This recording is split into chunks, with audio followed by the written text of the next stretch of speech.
Bon dia, welcome to this week's video. I'm just bringing Mabel back from a walk around the garden field.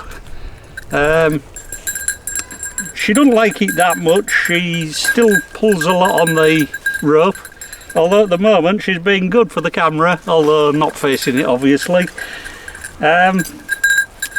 This week we do a bit more work in the adega, get ready for the next storm because it's getting stormy again, and never work with kids and animals.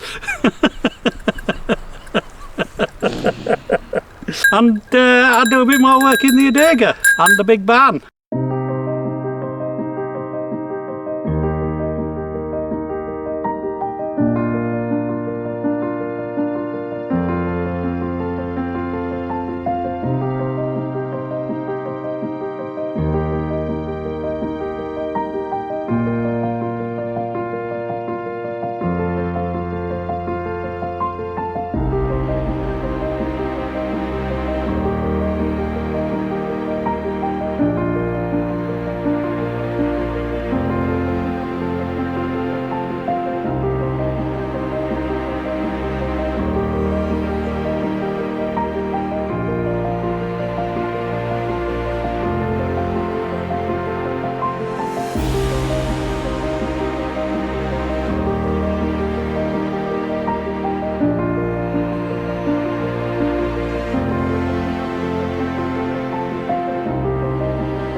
Morning. So as I said, I weren't going to do anything in the adega again, but I decided we've got a bit of a quieter day. It's a bit broken cloud, raining a little bit and then bright sun, so I thought, well, while it's like that, there's no big jobs I want to start outside at the moment when it's like that sort of weather, so I thought I'd just carry on and get this stone out of here, which I have. We've still got the pile of broken tiles around the corner, which will either go to the path or will get broken up as hardcore in here. One thing I did find while I was scraping some of the floor is some of it seems to be stone slabs. If it is, we may be able to do something with it when we brush it all off. If not, we'll just concrete it as we were going to do, but that'll be a later date. And one of my other jobs while we're moving stone about is probably to start moving some of this. It's going to be a long-term job is this, but we want this out and then the floor cleared like we have in the adega and see what's going on under there. One time it was just all straw and we couldn't see what was what. But it has become a little bit of a storage room for the wood what we had left. Quite a lot we've got. It'll come in useful for some things. Some will stand here for a long while, I would think. But yeah, we'll come across that bridge when we get there. But yeah, I'm going to start moving some of this as well. There's some quite big bits in there, so we'll need somewhere to stack them.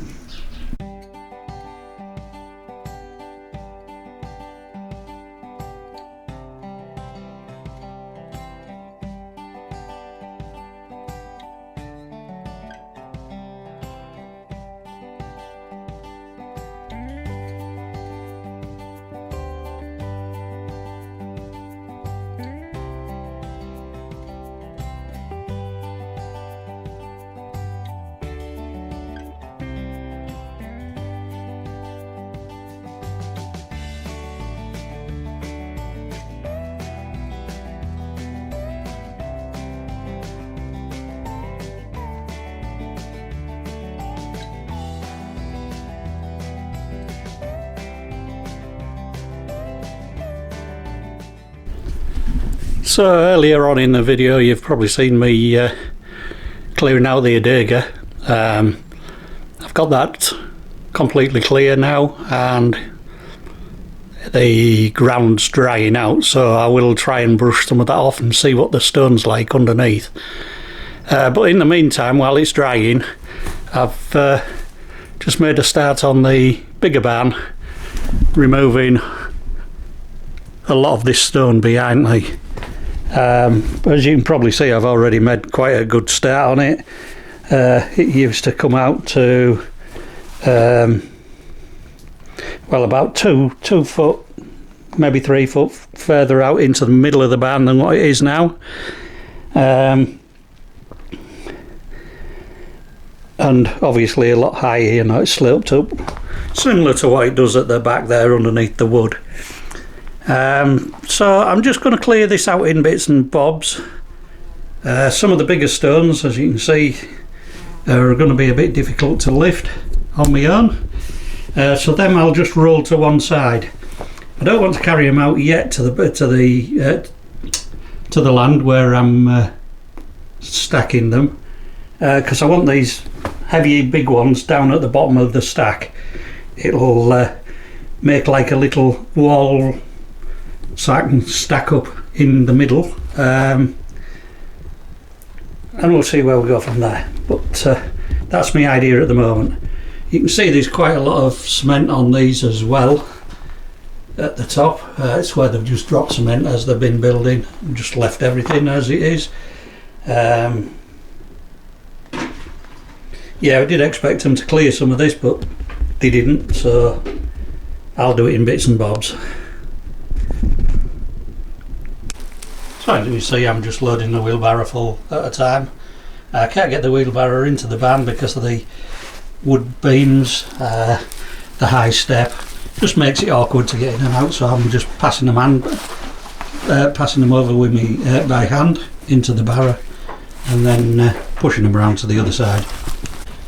So they're coming round from the barn over there to this side of the land, this side of the wall, and land near the chicken hut at the moment. As you can see, I've made quite a good start on it already. I'm going to build that up probably to the level of the roof here and the wall there, and then when I get to that level I'll start another stack. So that's where we're going. So while I've been moving the stones, Debbie's been planting some more plants. What are these, Debbie? These are flowers. So these are all flowers. I've got buddleia, cowslips and forget-me-nots. Now I know you should put the forget-me-nots straight into the soil, but I'm not good at gardening, so what usually happens is I end up pulling out the flowers and leaving the weeds. So I'm going to do it this way so that when I transplant them I know exactly where they are and I can put a little tag in.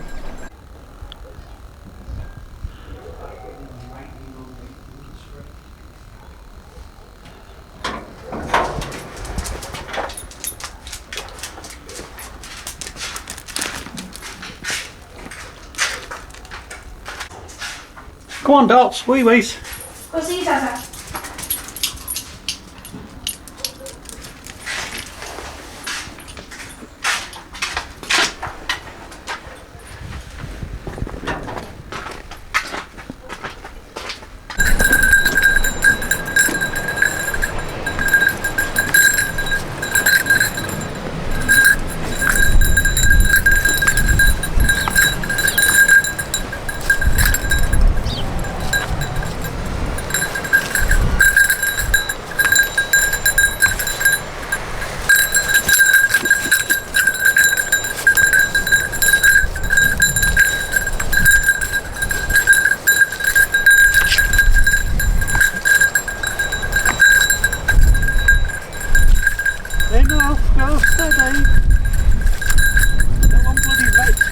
Thank you. It's quite windy and I think they're both quite excited because we've just brought them out this morning. Come on then. Come on then girls, that's enough. You can play a bit again later. Come on, calm down now. Alma! Alma!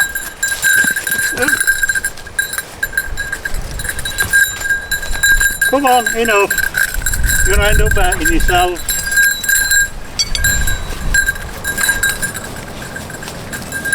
Come on, Cupid.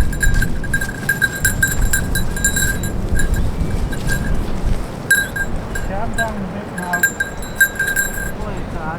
So I'm just going to make a coffee and we'll just sit out with them for a while and while they're on the tethers.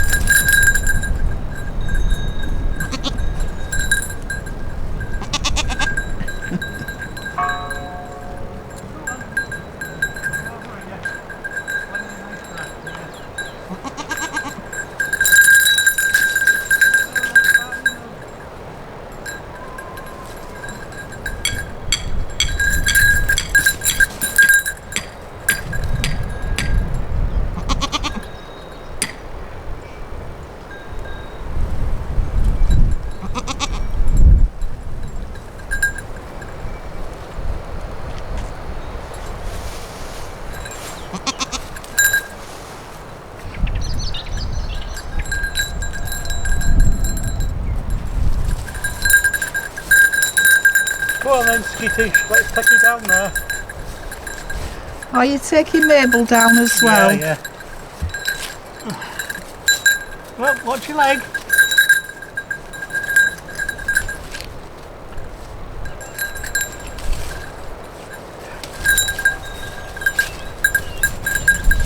Head strong. Oi! Wild child! I think they're both wild child this morning. Come on down here.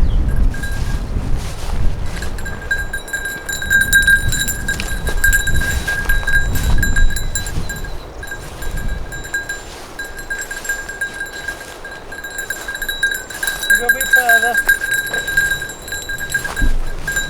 Don't go here.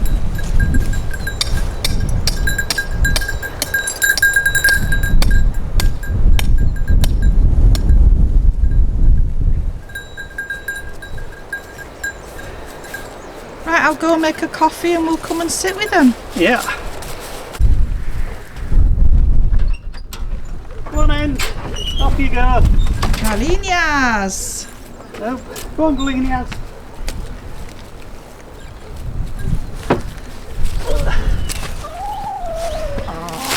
Let's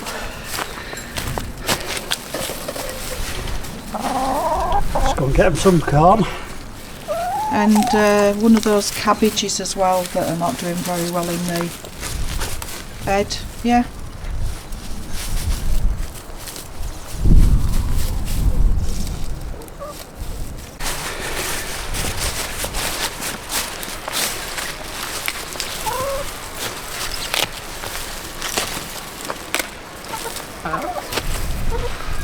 This is the Portuguese cabbage that the farmer next door gave us when they were just small plants.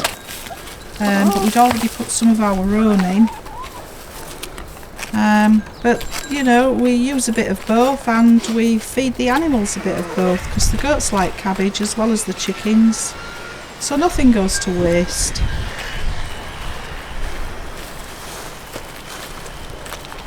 We do use some of these leaves ourselves. We pull them off and strip them back, but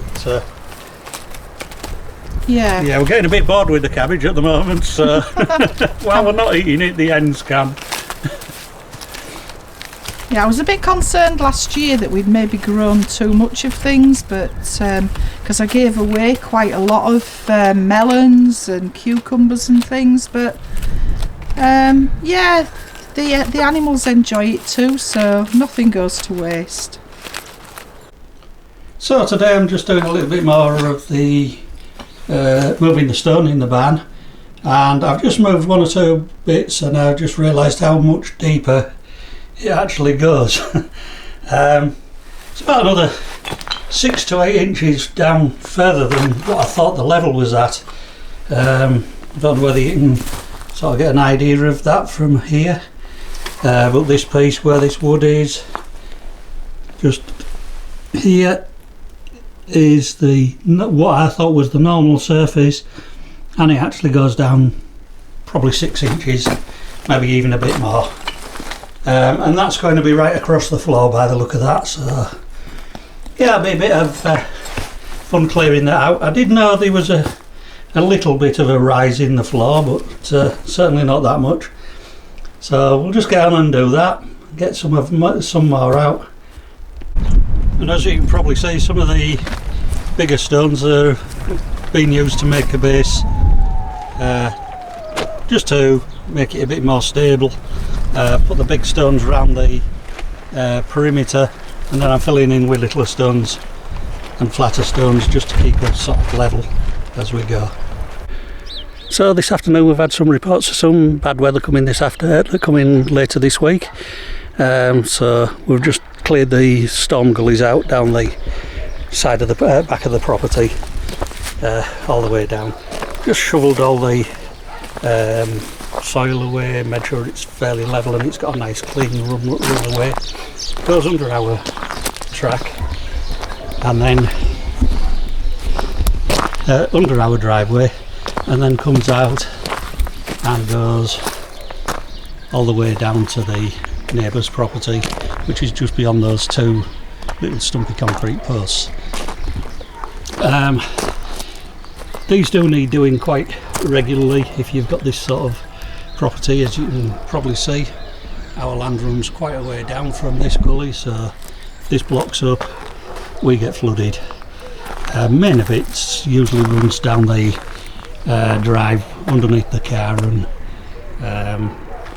away down the land, but it's meant to run down here, so if we keep this clear it'll run away. This week I'm going to make braised pork in sweet soy sauce. So I have already got the pork in the pan. I've cubed it quite small, I'll show you in a minute.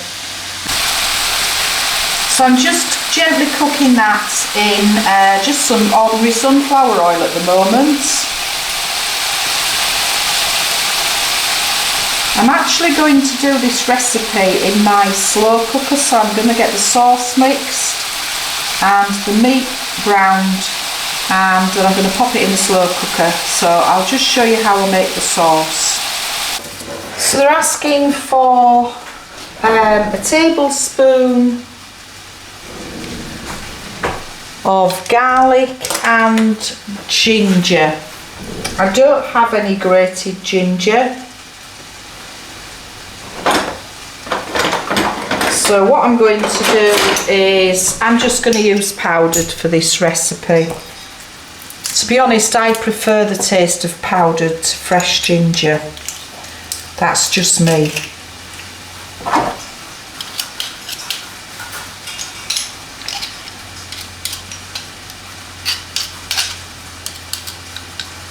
These little gadgets are great as long as you remember to clean them out straight away. Otherwise the garlic goes hard in them and they're really hard to clean. And I always leave the skin on as well, because that helps to get the skin out in one piece.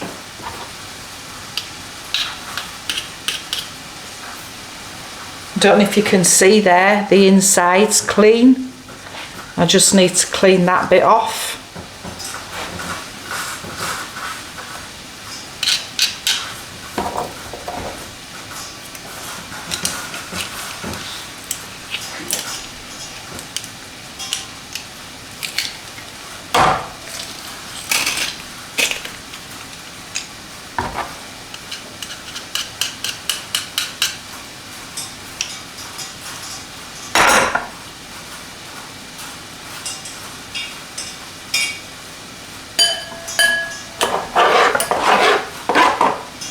So that's the garlic done.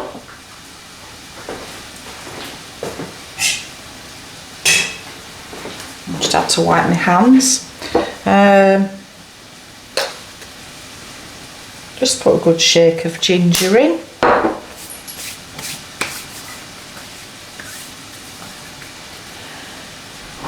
Half a tablespoon of olive oil.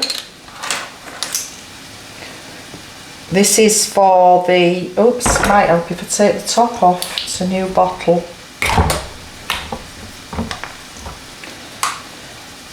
I'm using a pound of pork.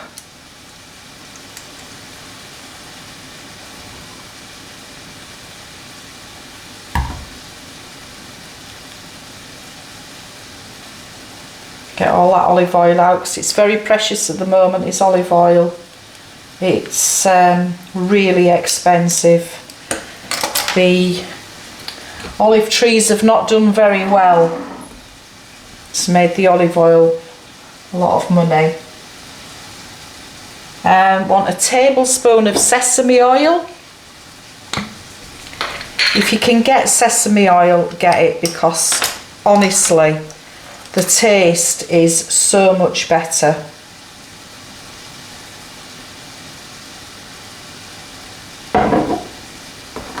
It really does give your food that oriental flavour.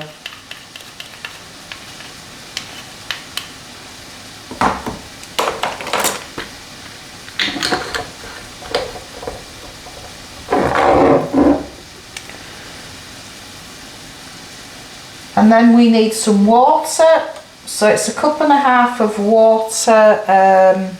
I'm putting 3/4 of a cup in because I'm half in the recipe. So we want 1/4 cup of soy sauce. That's quite a lot of soy sauce.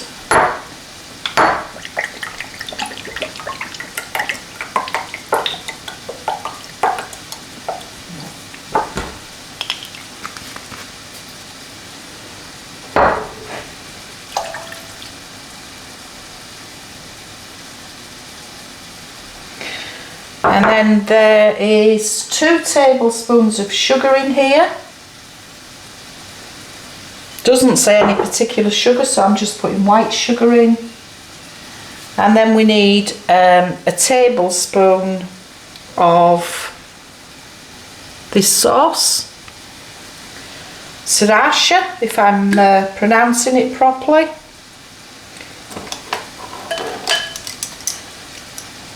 That says 1 tablespoon, so again I'm going to put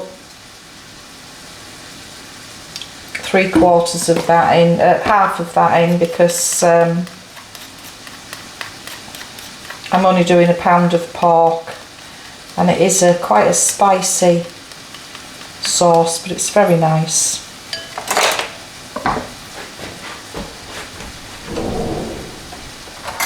Mix that up. By the way, if there's anybody watching from Portugal, do you know where you can buy hoisin sauce from? I absolutely love hoisin sauce, and I've looked in all the major supermarkets and I can't find it. The only thing I can think of next is to order it online. So I'm just going to turn the meat over.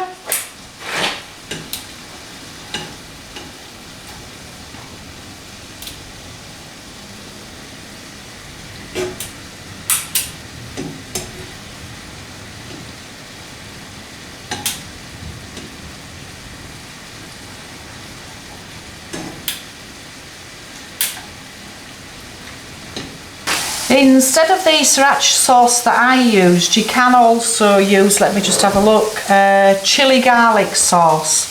Now what I've given you is the basic recipe. Now I'm going to add a few of my own ingredients. I'm going to put in a fresh chili pepper. And it also calls for spring onions, and unfortunately I don't have any of those. I used the last of them yesterday. So just for a bit of colour, I'm just going to put in a little bit of green pepper.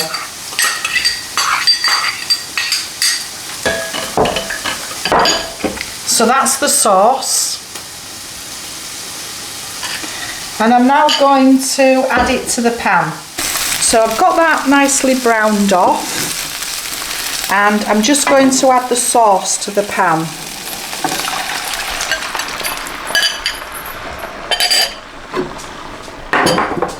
I'm going to turn the heat up on that.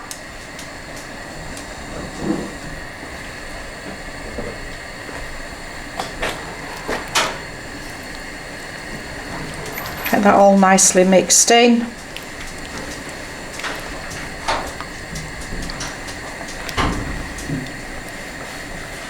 that's come to the boil now, and I'm just going to put it in the slow cooker and just leave that until we're ready, and then do some noodles to go with it. I'll show you the finished result. I don't think the sauce will thicken up much, so I'm probably going to add a little bit of corn flour as well, just to make the sauce a bit thicker. So yeah, that's ready to go in the slow cooker now, and I'll just leave that all day. So that's been cooking all day, and that's what it looks like now. It is very spicy, so if you don't like very spicy food, I would suggest you leave the chilli out that I put in.